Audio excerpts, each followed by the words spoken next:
ഇപ്പോൾ നമുക്ക് ഇൻഗ്രീഡിയൻസ് എല്ലാം റെഡിയാണ്. ഇനി ഒന്ന് സെറ്റ് ആക്കി എടുക്കാം.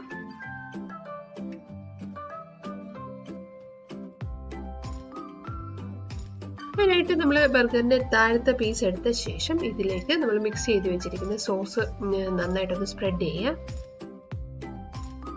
അതിനുശേഷം നമുക്ക് ലെറ്റൂസിന്റെ ലീവ്സ് വെച്ച് കൊടുക്കാം.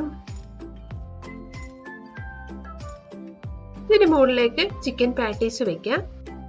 ഇത് അല്പം നല്ല ചൂടായിട്ടിരിക്കണം, എന്നെങ്കിലേ നമ്മൾ ചീസ് വെക്കുമ്പോഴൊന്ന് മെൽറ്റ് ആകത്തുള്ളൂ. അഥവാ അല്പം തണുത്തിരിക്കുകയാണെങ്കിൽ ഒന്ന് ചൂടാക്കി എടുക്കണം. പാറ്റീസിന് മുകളിലേക്ക് ചീസിന്റെ സ്ലൈസസ് വെച്ച് കൊടുക്കാം. അടുത്തായിട്ട് ഉള്ളി നമുക്ക് ഇതേപോലെ കട്ട് ചെയ്തത് വെക്കാം. ടൊമാറ്റോയുടെ സ്ലൈസസും നമുക്ക് വെച്ച ശേഷം ബർഗറിന്റെ മുകളത്തെ പോർഷനിലും നമുക്ക് കുറച്ച് സോസ് ഒന്ന് സ്പ്രെഡ് ചെയ്യാം.